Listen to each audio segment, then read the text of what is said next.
4 daerah di Provinsi Jambi berpotensi terjadi bencana hidrometeorologi basah.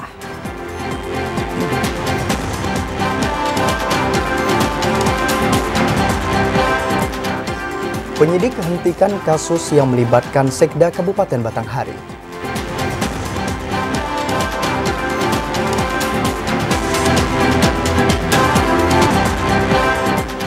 Dua orang pelaku diamankan usai menjarah truk pengangkut daging sapi beku.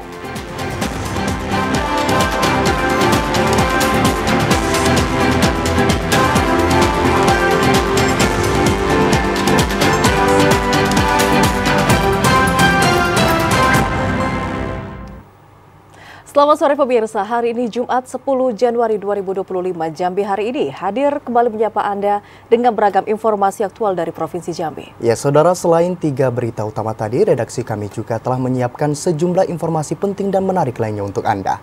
Bersama saya Yogi Aprilianto. Dan saya Vidya Francisca, inilah Jambi hari ini selengkapnya.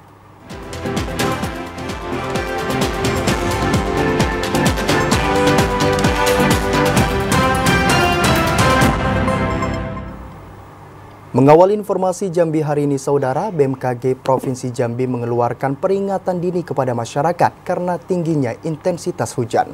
Ada 4 daerah di Provinsi Jambi yang menjadi berpotensi terjadinya bencana hidrometeorologi basah. Hingga sepekan ke depan, sejumlah wilayah di Provinsi Jambi diprediksi terjadi peningkatan intensitas hujan disertai angin kencang dan petir.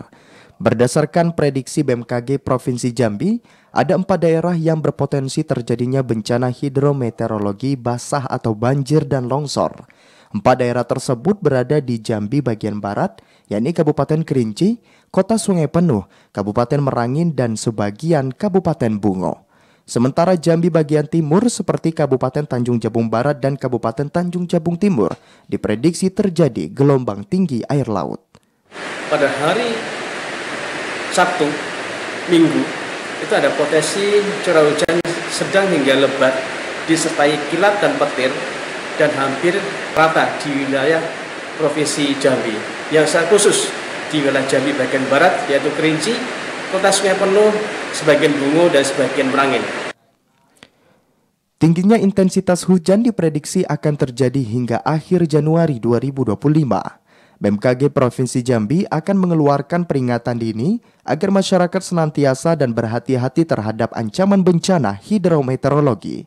Joko, TVRI Jambi melaporkan.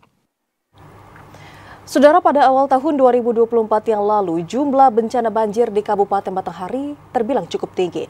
Namun, ancaman bencana hidrometeorologi di Kabupaten Batanghari di awal tahun ini diklaim cenderung menurun. Berbagai ancaman di tengah peralihan musim saat ini menjadi perhatian serius Pemkab Batanghari.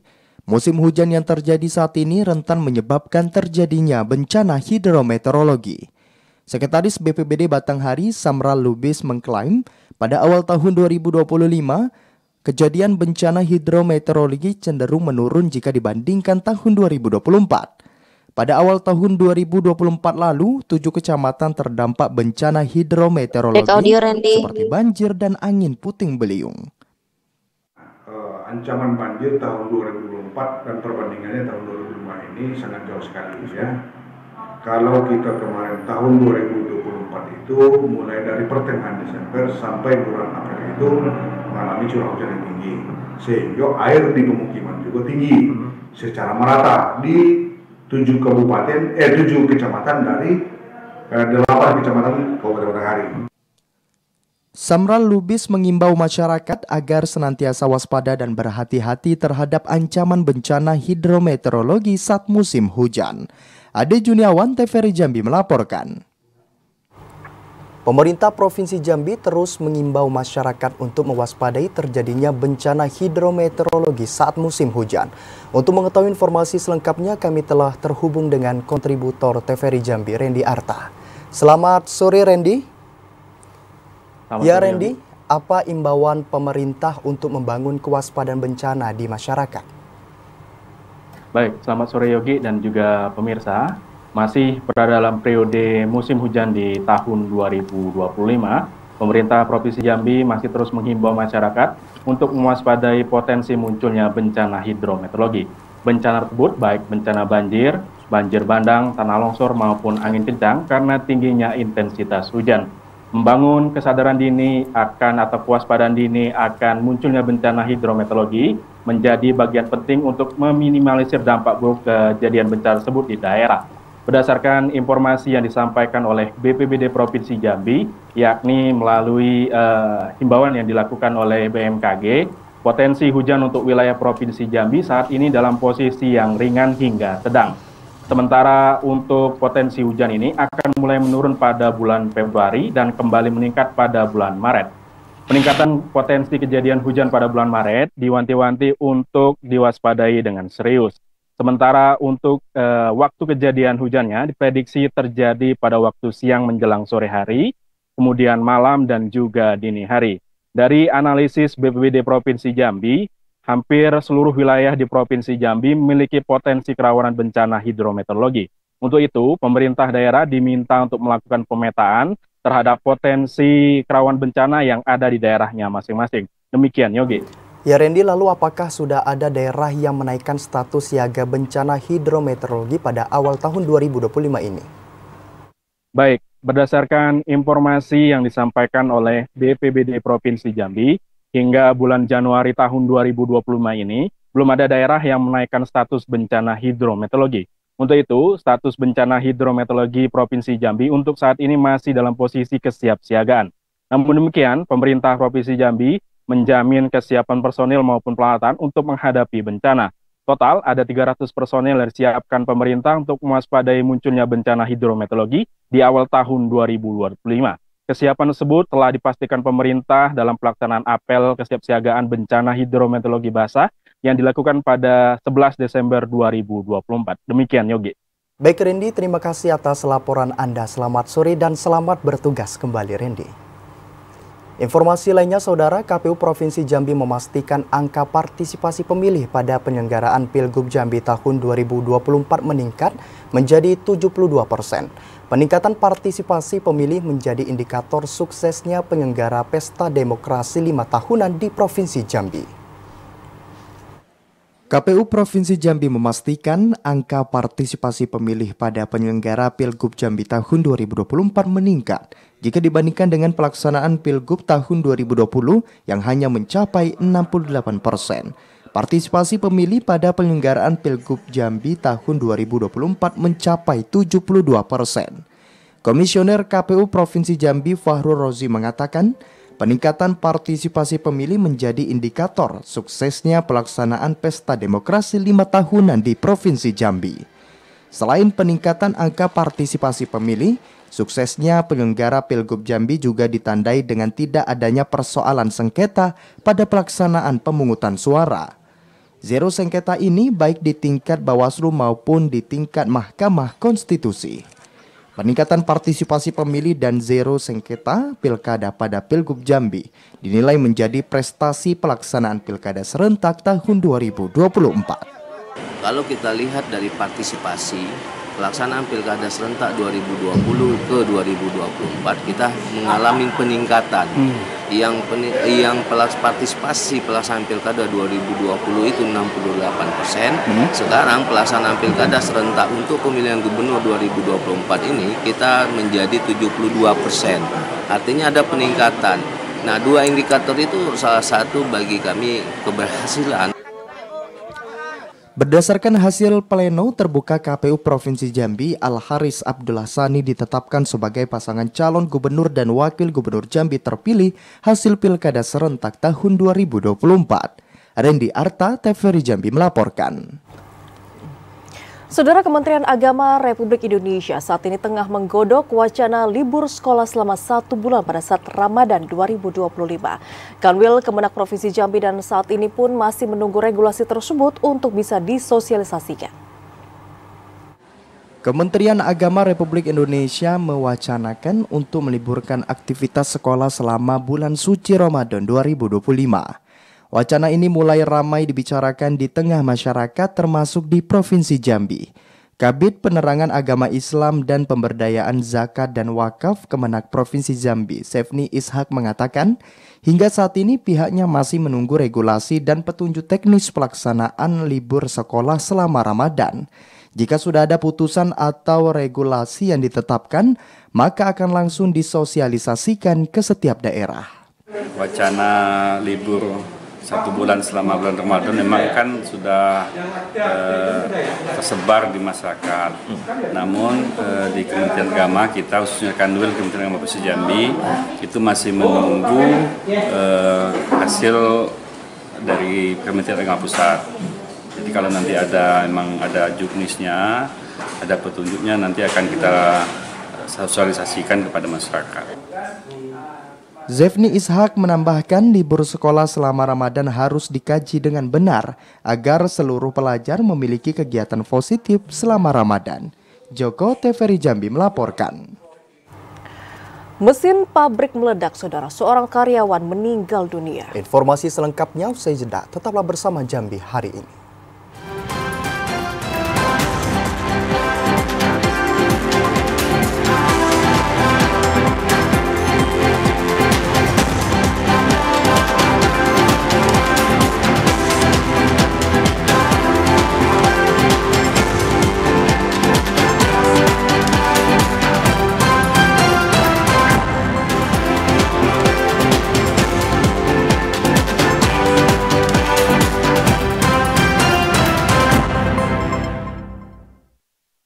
Ya saudara, terima kasih Anda masih menyaksikan Jambi hari ini. Saudara, diduga terjadi kesalahan teknis mesin pabrik milik PT Casia di Desa Kotodumo, Kecamatan Tanah Kampung, Kota Sungai Penuh meledak. Seorang karyawan yang sedang bekerja meninggal dunia. Beginilah kerumunan warga di lokasi pabrik PT Casia yang berlokasi di Kotodumo, Kecamatan Tanah Kampung, Kota Sungai Penuh. Mobil damkar dan warga yang ingin membantu menetralisir keadaan di lokasi kejadian tidak diberi izin dan akses masuk oleh petugas jaga pabrik. Mobil damkar dan warga hanya dapat melihat dari luar pagar pabrik. Ledakan yang terjadi mengakibatkan seorang karyawan yang sedang bekerja di lokasi kejadian mengalami luka serius di bagian kaki. Meski langsung dilarikan ke rumah sakit untuk mendapatkan perawatan medis, namun nyawa korban tidak dapat tertolong dan meninggal dunia. Tim Inavis bersama Satreskrim Polres Kerinci mendatangi lokasi dan melakukan olah tempat kejadian perkara. Dari hasil olah TKP, ledakan diduga terjadi akibat meningkatnya suhu di salah satu mesin penyulingan. Benar, untuk kejadian itu di PT Casia COOP yang beralamat di Desa Koto Padang, Kecamatan Tanah Kampung, Kota Sungai Penuh. Untuk korban sendiri dengan inisial A, umur 35 tahun, pekerjaan karyawan. Untuk mengetahui pasti penyebab kejadian, polisi telah memasang garis polisi di lokasi kejadian dan mengumpulkan sejumlah alat bukti. Hingga saat ini belum ada keterangan resmi dari pemilik pabrik atas peristiwa yang terjadi. Ilwan TVRI Jambi melaporkan. Kita ke sorotan lainnya, saudara. Kasus yang melibatkan Sekda Batanghari akhirnya saat ini dihentikan untuk proses penyidikan. Setelah ditetapkan sebagai tersangka, Muhammad Azan dan juga korban menemui kesepakatan untuk damai. Subdit 1 Keamanan Negara Direktorat Reserse Kriminal Umum Polda Jambi akhirnya menghentikan kasus penipuan dengan modus investasi bodong dengan tersangka Sekda Batanghari Muhammad Azan. Penyidik akhirnya menghentikan kasus tersebut setelah Muhammad Azan mengembalikan uang para korbannya dengan proses restoratif justice yang digelar di Direktorat Reserse Kriminal Umum Polda Jambi. Korban dan tersangka sepakat menyelesaikan kasus ini dengan damai dan dengan mengembalikan uang korban. Diadakan karena sudah terjadi kesepakatan antara kedua belah pihak, antara pelapor dan terlapor, ya. Dan ini sudah kita inkrahkan karena sudah ada pengembalian daripada pihak terlapor, yaitu Bapak Sekda Batanghari. Hal ini dijembatani oleh para pihak kedua belah pihak. Sebelumnya, tim penyidik Subdit 1 Kamnek Ditreskrimum Polda Jambi menetapkan Sekda Kabupaten Batanghari Muhammad Azan sebagai tersangka dalam kasus dugaan investasi bodong tambang batubara. Tersangka menipu para korbannya dengan dalih investasi tambang batubara. Para korban dijanjikan menerima keuntungan dari investasi tersebut. Namun seiring berjalannya waktu, diketahui tambang tersebut ternyata fiktif. 5 orang menjadi korban dengan total kerugian di atas 1 miliar rupiah. Ari Haryono, TVRI Jambi melaporkan. Direktorat Reserse Kriminal Umum Polda Jambi menyelidiki gugatan penggunaan sertifikat palsu oleh PT Karya Bunga Pantai Ceria KPBC. Sertifikat palsu itu digunakan untuk menyerobot lahan warga dan dijadikan tempat penumpukan sementara batubara. Untuk mengetahui informasi selengkapnya, kami telah terhubung dengan kontributor TVRI Jambi, Ari Haryono.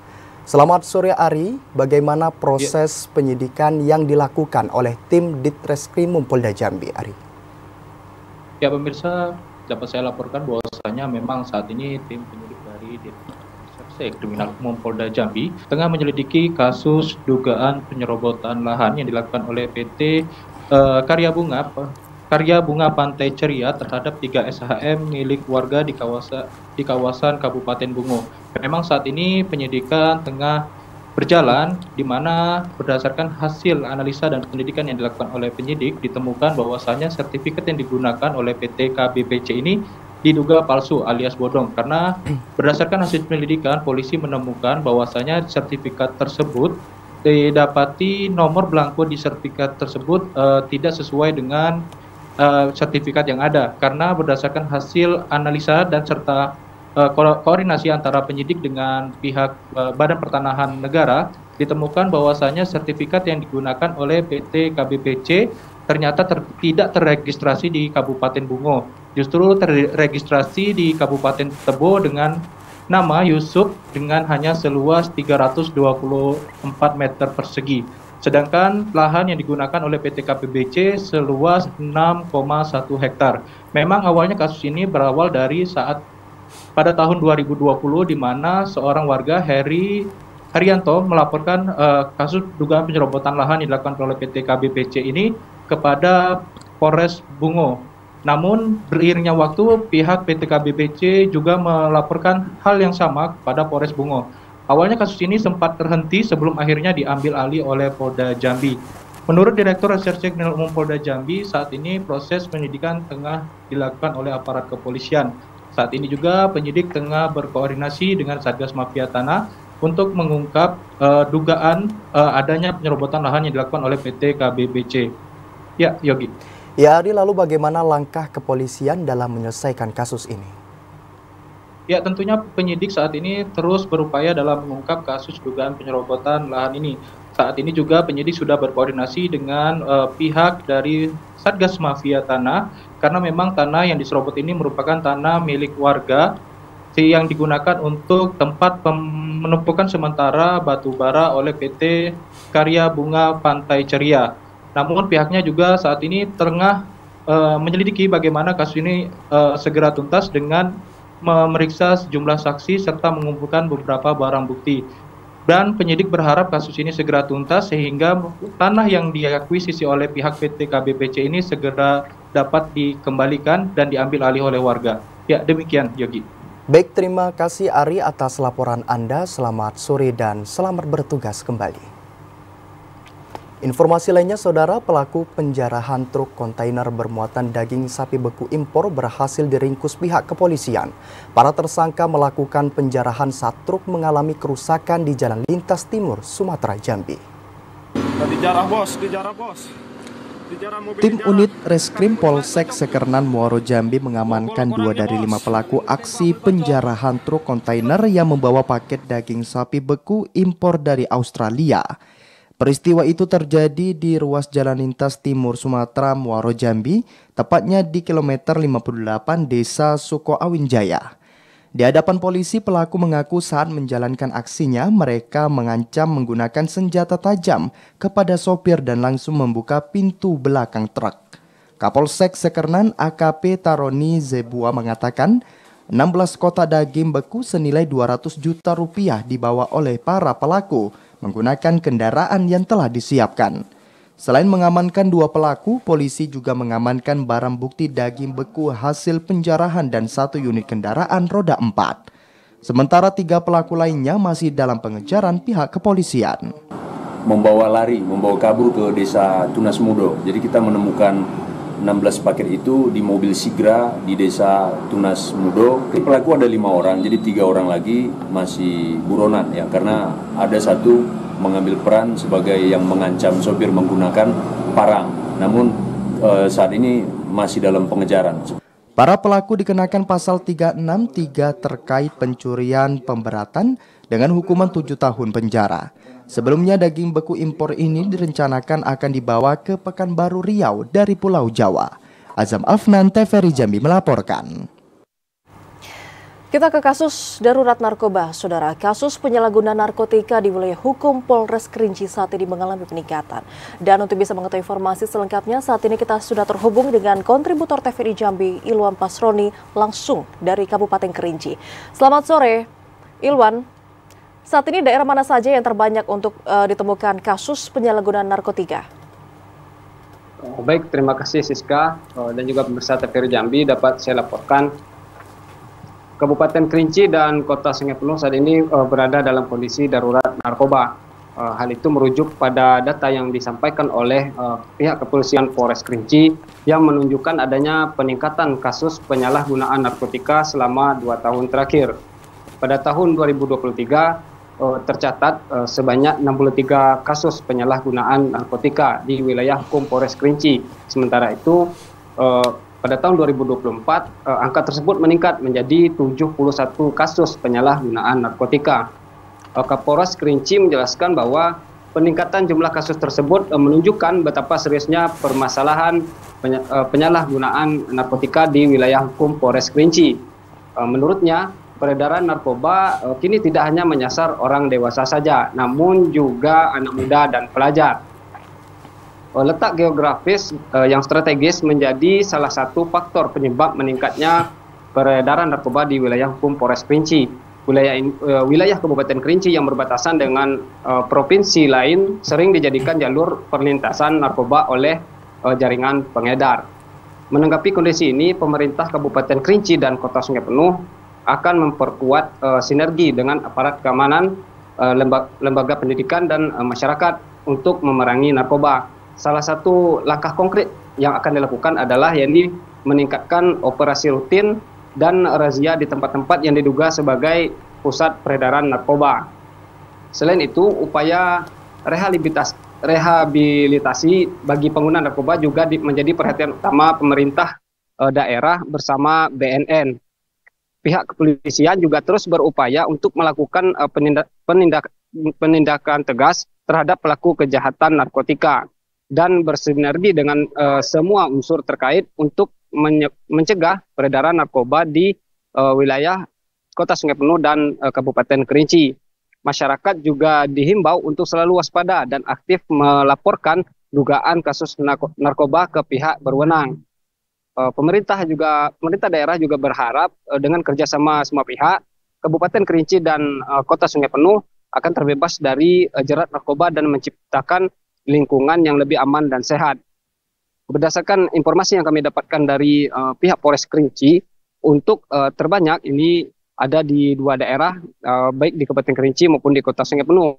Untuk di Kota Sungai Penuh ini terbanyak kasus penyalahgunaan narkotika itu ditemukan ada di Kecamatan Pondok Tinggi, dan untuk di Kabupaten Kerinci yaitu ada di Kecamatan Siulak. 2 daerah ini memang menjadi lokasi yang sering terjadinya penangkapan kasus penyalahgunaan narkotika. Siska. Terima kasih kontributor TVRI Jambi, Ilwan Pasroni yang melaporkan langsung dari Kabupaten Kerinci, Provinsi Jambi. Selamat sore dan selamat bertugas kembali, Ilwan. Saudara, kita ke sorotan lainnya. Pasca kebakaran, pemilik hotel yang terbakar di kawasan Jalan Patimura, Kota Jambi akan membuat laporan kepolisian. Rumah semi permanen tersebut dibakar karena sekelompok pencuri yang gagal melakukan aksinya. Bangunan semi permanen yang berada di belakang hotel di kawasan Jalan Patimura, Kota Jambi hangus dilalap api. Bangunan itu diduga dibakar kawanan maling AC yang sempat kepergok warga.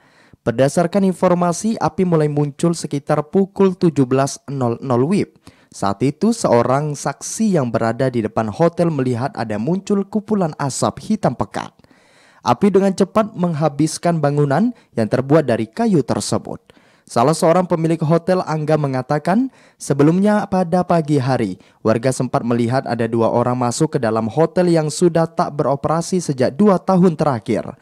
Kedua orang tersebut dicurigai oleh warga dan dilaporkan kepada pemilik hotel. Ketika dihampiri, pihak hotel sempat memergoki pelaku yang sudah menurunkan AC dari hotel tersebut. Pihak hotel akan membuat laporan polisi karena kehilangan 15 unit AC. Ada yang maling lagi nurunin AC, orang maling dikejar orang AC itu sama karyawan, kejar ke belakang, orang yang manjat lari ke belakang, saksi pun ada. Nah siang-siang perasaan masih ada orang di atas, kita cobalah, kita tetap turunin AC semuanya dulu biar tidak dipaling lagi. Tiba-tiba ada dari depan, katanya ada yang masuk, katanya.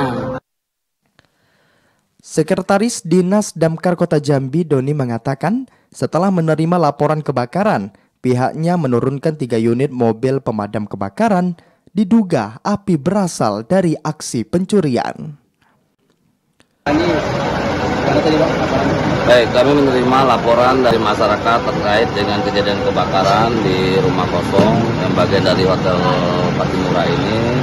Tadi kita dapat informasi sekitar pukul 17.42, kemudian kami mengerahkan 3 unit mobil pemadam kebakaran dan alhamdulillah bisa kita melakukan tindakan ke lokasi tidak nyampe lebih kurang 5 menit menuju lokasi dan alhamdulillah dapat diselesaikan dalam waktu sekitar setengah jam. Pemilik hotel berharap kasus pencurian tersebut dapat terungkap oleh pihak kepolisian. Yogi Ramadhani, TVRI Jambi melaporkan.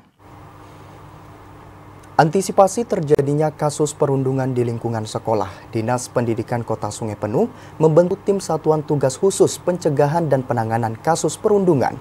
Tim Satgas ini nantinya akan melakukan kunjungan ke setiap sekolah untuk memberikan pemahaman tentang pencegahan perundungan. Sebagai upaya mengantisipasi terjadinya kasus perundungan di lingkungan sekolah, Dinas Pendidikan Kota Sungai Penuh akan membentuk tim Satgas Khusus Pencegahan Perundungan di lingkungan sekolah. Kepala Bidang Pendidikan Dasar Dikdas Kota Sungai Penuh Roli Darsa mengatakan, tim Satgas ini nantinya akan diturunkan ke setiap sekolah untuk memberikan pemahaman dan penjelasan tentang pencegahan tindakan perundungan di lingkungan sekolah. Mulai dari Dinas Pendidikan, Satuan Pendidikan, masing-masing itu sudah melakukan kerjasama dalam hal pencegahan ataupun penanganan tindak kekerasan di sekolah. Ini gunanya dalam rangka jangan ada terjadi pengelompokan atau geng-geng di satuan pendidikan, memberikan edukasi, melakukan pembinaan dan juga melakukan standar pedagogik khususnya guru-guru terhadap peserta didik. Roli Darsa menambahkan, selain dapat mengurangi tindakan perundungan di sekolah, pembentukan tim Satgas Pencegahan dan Penanganan Tindakan Perundungan ini juga diharapkan dapat memberikan rasa aman dan nyaman kepada seluruh siswa saat di sekolah. Fahlan Diandra, TVRI Jambi melaporkan. Saudara memanfaatkan kondisi warung yang tengah ramai, sepasang pembeli nekat mencuri BBM eceran di kawasan Jambi Timur. Aksi nekat tersebut terekam melalui rekaman CCTV milik korban. Beginilah video amatir milik korban yang memperlihatkan aksi pencurian bahan bakar minyak jenis Pertalite di kawasan Jambi Timur, Kota Jambi. Melalui rekaman CCTV, mobil mewah berwarna merah marun berhenti di tangki pengisian BBM. Tidak berlangsung lama, seorang pria dan wanita keluar dari dalam mobil menuju warung dan satu orang lainnya mengisi bahan bakar ke kendaraan. Pemilik BBM eceran Dalil Harapan mengatakan kejadian itu terjadi saat kondisi toko tengah ramai. Aksi itu terungkap setelah penjaga toko curiga dengan pemilik mobil yang tidak berhenti di depan tangki pengisian BBM dan tidak maju dalam beberapa menit. Setelah diperhatikan, pemilik mobil langsung melarikan diri. Dari hasil pemeriksaan alat ukur tangki, pelaku mencuri bahan bakar minyak senilai Rp400.000 hingga Rp500.000. Jadi pukul 23.45 itu ada datang mobil CRP di arah sana, dia parkir di situ, baru ngisi, ngambil posisi di dispenser, baru datang keluar dari pintu sebelah kiri pertama kawannya yang laki-laki, baru perempuan datang dari samping yang belah kanan masuk ke sini untuk mengelabui adik saya lagi jaga toko. Atas kejadian itu, pemilik toko telah melaporkan aksi pencurian BBM itu ke Polsek Jambi Timur. Asar TVRI Jambi melaporkan. Saudara Gubernur Jambi Al-Haris membantah terkait dengan pencabutan program SKTM. Informasi selengkapnya usai jeda. Tetaplah bersama kami di Jambi hari ini.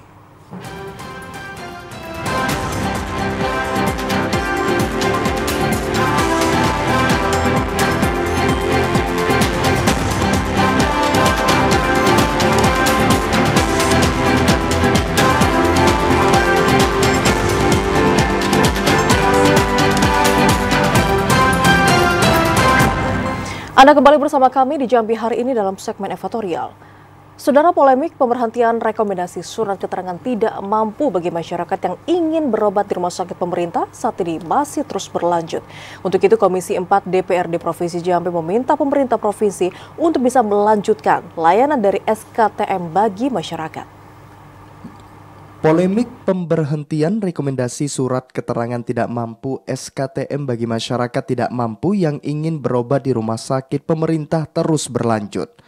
Ketua Komisi 4 DPRD Provinsi Jambi, Samsul Ridwan, menyoroti persoalan rekomendasi pemberhentian layanan SKTM oleh Dinas Kesehatan Provinsi Jambi. Samsul Ridwan mengaku Komisi 4 telah memanggil Dinas Kesehatan untuk meminta penjelasan terkait kebijakan tersebut. Dalam pertemuan itu disepakati layanan SKTM akan tetap dijalankan pada tahun 2025. Berdasarkan fungsinya, SKTM bertujuan membantu meringankan beban biaya bagi masyarakat tidak mampu yang berobat di rumah sakit pemerintah. Ya, kemarin kami dari Komisi 4 karena mitra kami di Dinkes sudah kami ajak hearing di Komisi 4. Alhamdulillah hasil hearing di Komisi 4 kemarin Dinkes tetap bisa untuk mengeluarkan rekomendasi SKTM. Karena SKTM ini kan untuk orang miskin dan itu amanah undang-undang. Saya pikir ada lagi di atas itu. Ya. Nah, alhamdulillah kemarin bersinergi dengan Dinas Kesehatan, insya Allah di tahun ini tetap kita jalankan.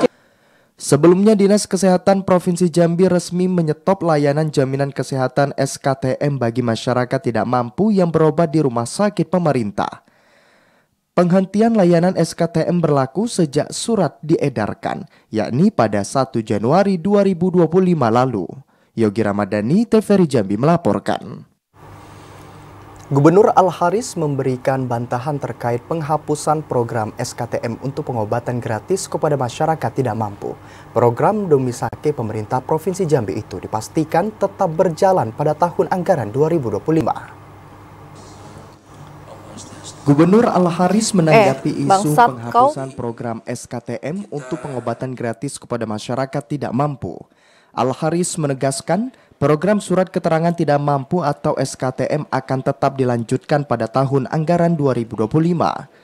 Al-Haris mengatakan SKTM merupakan program yang dicetuskan oleh gubernur, bukan Dinas Kesehatan daerah. Dinas Kesehatan yang ditenggarai tidak memberikan persetujuan pelaksanaan program SKTM pada tahun 2025, hanya bertugas untuk melakukan pengawasan. Program prioritas untuk membantu masyarakat tidak mampu yang tidak memiliki jaminan kesehatan itu disiapkan untuk melayani pengobatan masyarakat miskin di Rumah Sakit Umum Daerah Raden Matahir, Jambi. Kita berhak menyetop SKTM karena SKTM program gubernur, bukan program Dinas Kesehatan. Tugas Dinkes membantu gubernur, tidak ada itu. Saya sudah bilang rumah sakit terima, tidak ada istilahnya Dinkes punya kekuasaan. itu gubernur program bukan Dinkes kok. Dia hanya mengawasi, koordinasi, nggak ada urusan. Artinya masyarakat tidak perlu khawatir untuk menggunakan SKTM ya Pak? Jalan, pokoknya semua jalan. Berdasarkan data RSUD Raden Matahir Jambi, pada tahun 2024 sekitar 1.500 masyarakat tidak mampu dapat menikmati program kesehatan dari pemerintah Provinsi Jambi. Randy Arta, TVRI Jambi melaporkan. Tim sepak bola Kabupaten Sarolangun tersisih di babak penyisihan. Informasi selengkapnya saudara kami hadirkan usai jeda sesaat lagi.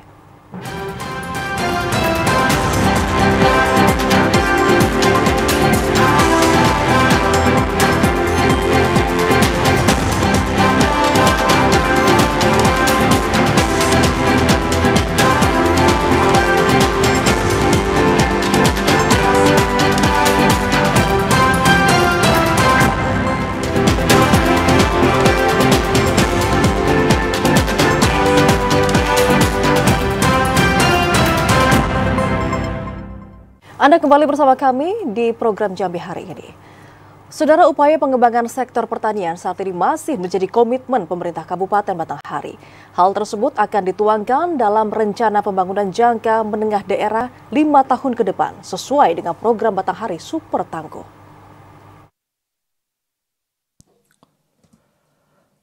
Usai penetapan pasangan Bupati dan Wakil Bupati Batanghari terpilih periode 2025-2030, Muhammad Fadil Arif dan Bahtiar tetap berkomitmen melakukan pembangunan di berbagai sektor. Salah satu sektor potensial di Batanghari yakni bidang pertanian. Mayoritas sumber pendapatan perekonomian masyarakat di Batanghari merupakan petani. Bupati Batanghari Muhammad Fadil Arif mengatakan, nantinya program ini akan disusun dalam rencana pembangunan jangka menengah daerah atau RPJMD Batanghari melalui visi Batanghari Super Tangguh. Selain untuk meningkatkan sumber perekonomian masyarakat, pengembangan sektor pertanian daerah juga untuk mendukung program pemerintah pusat dalam mencapai swasembada pangan. Pertama kita evaluasi terhadap PPJMD Batanghari Tangguh, kemudian akan kita lanjutkan PPJMD Batanghari Super Tangguh. Ada satu hal yang potensi yang mungkin tidak akan bisa kita tinggalkan, bahwa orang Batanghari itu banyaknya di sektor pertanian. Pertanian tetap dengan ketahanan pangan dan subsektor lainnya, kemudian sumber daya alam lainnya dan sumber lainnya kita coba bangkitkan. Muhammad Fadil Arif berharap upaya itu dapat semakin meningkatkan hasil pertanian di Batanghari, baik dari produktivitas padi hingga jenis tanaman palawija lainnya.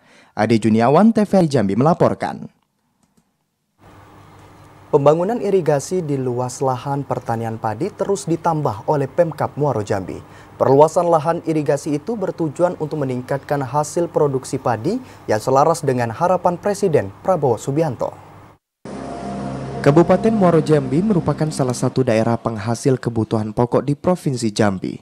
Untuk meningkatkan hasil produksi padi milik petani lokal, pemerintah Kabupaten Muaro Jambi pada tahun 2025 mengusulkan optimasi lahan seluas 1.400 hektar kepada pemerintah pusat. Kadis Tanaman Pangan dan Hortikultura Kabupaten Muaro Jambi, Paruhuman Lubis mengatakan, Opla tidak hanya membangun irigasi untuk perairan, namun juga memfasilitasi pembangunan jembatan untuk mempermudah petani menuju lahan persawahan. Pembangunan infrastruktur tersebut diharapkan dapat meningkatkan hasil panen padi petani. Kisaran sekitar 800 sampai dengan 1.000 hektar sudah. Itu sudah optimal. Kalau untuk mesin pompa juga telah salurkan kemarin ya? Oh, mesin pompa itu dari 106 yang kita salurkan itu sudah sampai ke tangan petani dan juga sudah direalisasikan. Berdasarkan catatan Dinas Tanaman Pangan dan Hortikultura, luas sawah di Kabupaten Muaro Jambi mencapai 5.735,42 hektar yang tersebar di 6 kecamatan, yakni Kecamatan Kumpe, Marosebo, Kumpe Ulu, Jambi Luar Kota, Sekernan, dan Taman Rajo. Azam Afnan, TVRI Jambi melaporkan. Saudara, perubahan iklim menjadi tantangan kedaulatan pangan di wilayah Provinsi Jambi. Kondisi ini tentunya dapat mempengaruhi penurunan produksi pangan karena akan mengakibatkan gagal panen. Pemerintah tengah menggencarkan kedaulatan pangan agar harga pangan tetap stabil dan mencukupi kebutuhan pangan masyarakat. Kepala UPTD Balai Perlindungan Tanaman Pangan dan Hortikultura Provinsi Jambi, Jaja Kardia mengatakan, Pemprov Jambi sangat mendukung swasembada pangan yang masuk ke dalam astacita Presiden Republik Indonesia Prabowo Subianto. Dalam mewujudkan kedaulatan pangan, banyak kendala dan tantangan yang dihadapi petani, salah satunya perubahan iklim. Kondisi iklim yang tak menentu mempengaruhi penurunan produksi petani karena gagal panen. Sejak Desember hingga awal Januari 2025, tanaman padi petani baru sekitar 1.010 hektar. Dari jumlah itu, 395 hektar diantaranya terendam banjir dan 327 mengalami puso atau gagal panen. Mungkin dengan kendala musim, ya kan. Jadi kendala musim di Jambi ini ada dua. Yang pertama musim penghujan, yang kedua musim kemarau. Di saat musim penghujan, asalkan hujannya mulai dari hulu, daerah Kerinci, itu siap-siaplah daerah rendah, kayak Muara Jambi, Batanghari, Tanjung Jabung Barat, dan Tanjung Jabung Timur untuk menampung air sehingga berkemungkinan besar banjir. Maka untuk tanam aja bisa terlambat musim tanamnya. Di akhir tahun ini, mulai dari Desember kemarin sampai Januari ini sudah ada sekitar berapa ratus hektar yang terkena banjir. Udah ada 395 hektar yang terkena banjir, kemudian yang pusonya sudah 327. Dari perkiraan jumlah tanam ada 1.010 hektar.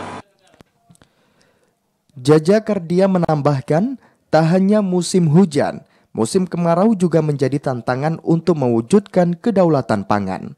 Meski terkendala kondisi cuaca, namun Dinas TPH Provinsi Jambi optimis hasil panen padi petani dapat meningkat pada tahun ini. Joko TVRI Jambi melaporkan. Ini mulai langka di tingkat petani Kabupaten Tanjung Jabung Timur. Selain terpaksa membeli non-subsidi, petani juga menggunakan pupuk organik. Sudah 4 bulan terakhir, pupuk subsidi di kalangan petani di Desa Sukamaju, Kecamatan Geragai, Kabupaten Tanjung Jabung Timur langka. Banyak petani yang kecewa dan akhirnya membiarkan sawah dan kebun jagung diberi pupuk seadanya. Akibatnya tanaman petani tumbuh secara tidak optimal. Salah seorang petani, Suparmin, mengatakan kelangkaan pupuk subsidi membuat petani terpaksa membeli pupuk non-subsidi yang harganya lebih mahal dibanding pupuk subsidi. Satu karung pupuk non-subsidi dijual di harga Rp400.000 lebih. Petani terpaksa membeli pupuk non-subsidi karena enggan proses tanam mereka merugi dan tidak menghasilkan pendapatan. Tak hanya itu, petani juga mencoba melakukan pemupukan secara organik untuk meminimalisir tanaman yang rusak. Menurut petani, kelangkaan pupuk subsidi diduga disebabkan pendistribusian yang tidak sesuai. Suparmin berharap pada tahun 2025 persediaan dan distribusi pupuk subsidi kembali normal dan lancar agar petani kembali semangat untuk berkebun. Khalifa Fatria, TVRI Jambi melaporkan. Kita ke sorotan lainnya, saudara. Di hari ketiga penyisihan grup turnamen Gubernur Cup di tahun 2025 kali ini mempertemukan tim sepak bola Kabupaten Bungo melawan Tanjung Jabung Barat dan Kabupaten Kerinci melawan Kabupaten Sarolangun. Dan dari hasil pertandingan, tim sepak bola Sarolangun harus mengakui keunggulan dari tim sepak bola Kerinci. Penyisihan grup turnamen sepak bola Gubernur Cup tahun 2025 kemarin memasuki hari ketiga. Pertandingan yang diselenggarakan di Stadion Trilomba Juangkoni Provinsi Jambi itu mempertemukan tim sepak bola Kabupaten Tanjung Jabung Barat melawan Bungo yang tergabung di grup C. Sementara di grup B mempertemukan tim sepak bola Kabupaten Sarolangun melawan Kabupaten Kerinci. Pada pertandingan pertama, tim sepak bola Tanjung Jabung Barat harus mengakui keunggulan Kabupaten Bungo dengan skor 2-1. Kekalahan itu semakin membuat persaingan di grup C semakin memanas, di mana tim sepak bola Bungo dan Tanjung Jabung Barat sama-sama memiliki poin 3. Pertandingan terakhir antara Kabupaten Bungo melawan Kota Jambi akan menjadi penentu bagi tim yang lolos di babak penyisihan grup. Sementara pada penyisihan grup B, tim sepak bola Kabupaten Sarolangun harus pulang lebih awal dari turnamen Gubernur Cup tahun ini. Hal itu dipastikan setelah tim sepak bola Kabupaten Sarolangun kalah dari tim sepak bola Kabupaten Kerinci dengan skor akhir 1-0. Gol semata wayang Kabupaten Kerinci diciptakan Alpen Sanjaya pada menit 62. Di grup B, Kabupaten Tebo masih memimpin puncak klasemen dengan raihan 3 poin, diikuti Kabupaten Kerinci dan Sarolangun. Asar TVRI Jambi melaporkan. Ya saudara, demikianlah Jambi hari ini. Terima kasih atas perhatian dan kebersamaan Anda. Dan saya Yoga Perlianto. Dan saya Vidya Francisca pamit undur diri. Wassalamualaikum warahmatullahi wabarakatuh dan sampai jumpa.